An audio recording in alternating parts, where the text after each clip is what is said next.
Mr. President, good morning. Good morning, Madam. Thank you for taking part in this exercise on Radio Burkina through the program Antenne Directe before collecting the first questions from listeners. Excellency, this is the first time that you have spoken directly to the whole of Burkina Faso through the airwaves of Radio Burkina. How do you feel about sharing this moment of direct dialogue with Burkina Faso? Thank you very much. Good morning, dear parents, dear brothers and sisters, listeners of Radio Burkina.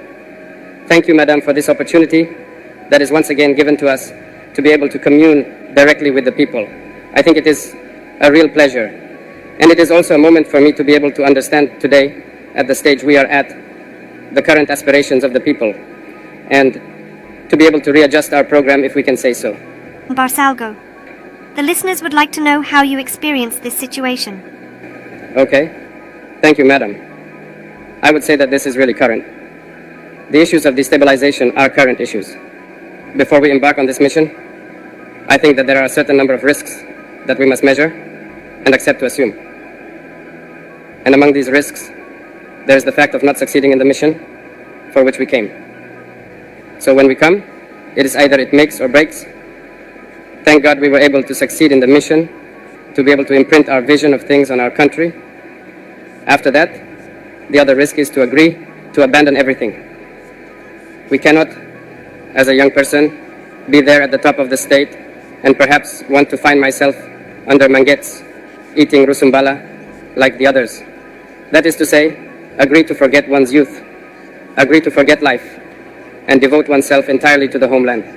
One of the risks is this situation that we are experiencing, destabilization, because if you want to right the ship of such a country, you are bound to crack down. By cracking down, to right it, you create internal and external enemies. We must therefore expect this situation of destabilization, assassination, and everything, because we have affected the interests of many people. There is social inequality, there is corruption, there is poor management of public affairs. If we try to want to right all that, we are bound to affect the individual interests of certain people. These people very often are rich, have money, and use this to manipulate people who are often poorer than them, to turn them against us. That is internal. These same people do not hesitate to join forces with the imperialist forces that spend their time encouraging us to become poorer. Our thinking is these external forces.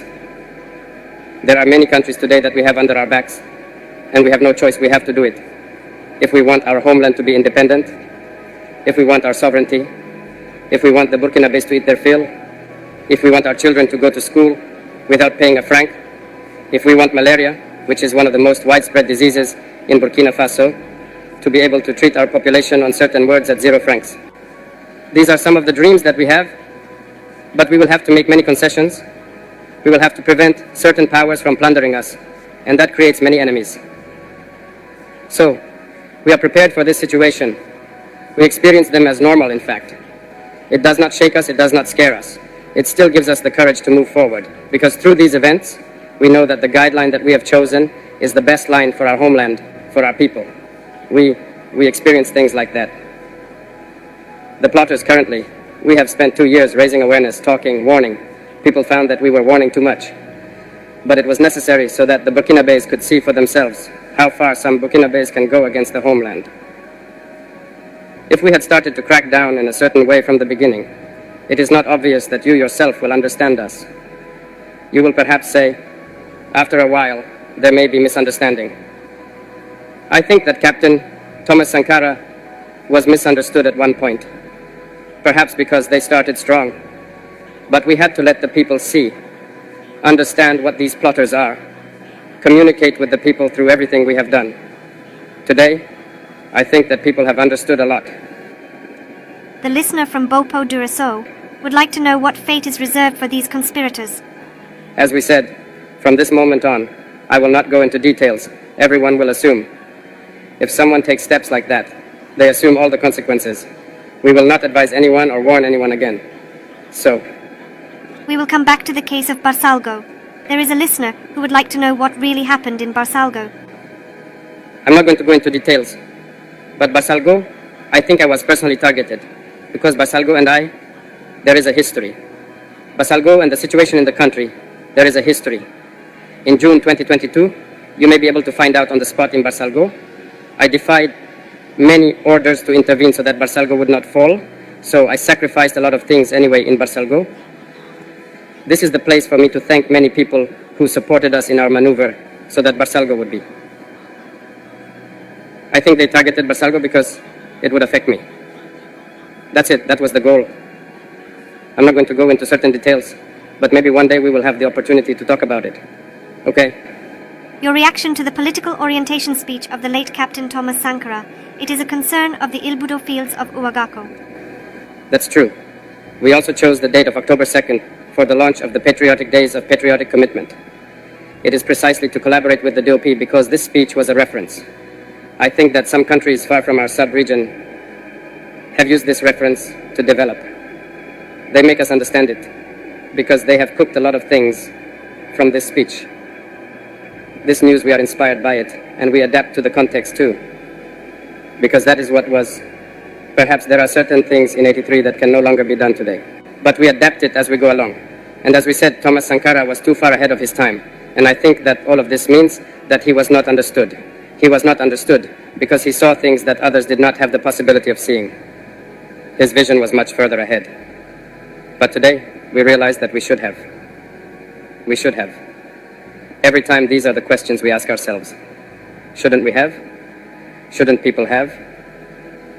But hey, it's already over, but I think it's a current discourse.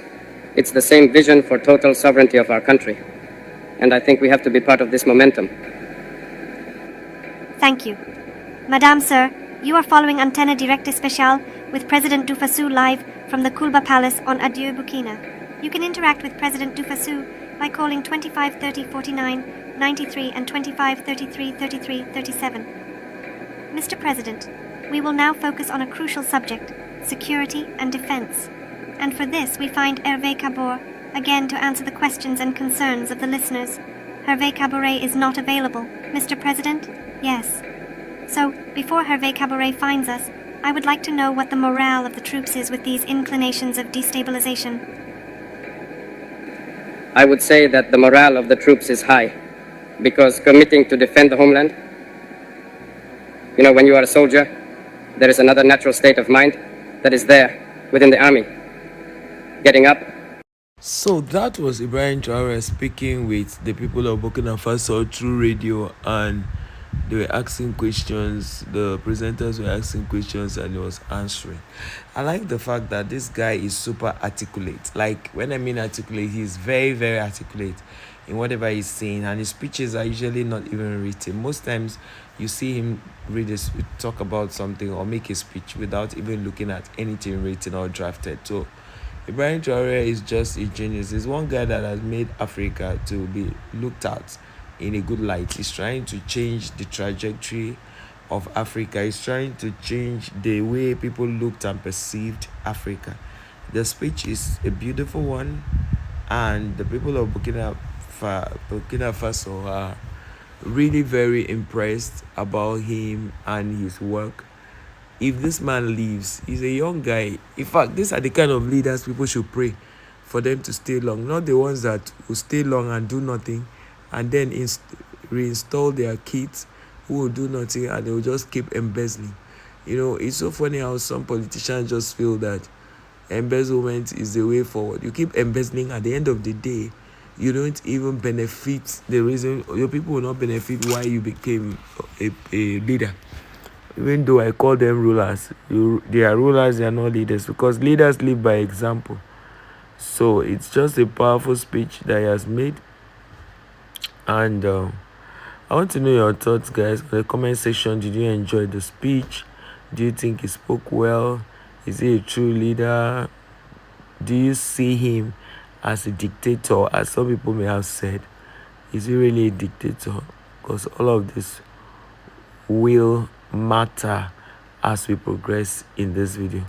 Thank you so much, guys, for watching the video. Please like, share, subscribe to the channel. I'll definitely see you guys in our next one. Until then, keep being amazing, keep being loving, and let us keep supporting Ibrahim TRAORE as he's changing Africa's history and saying bye bye to colonial masters. Thank you and bye for now.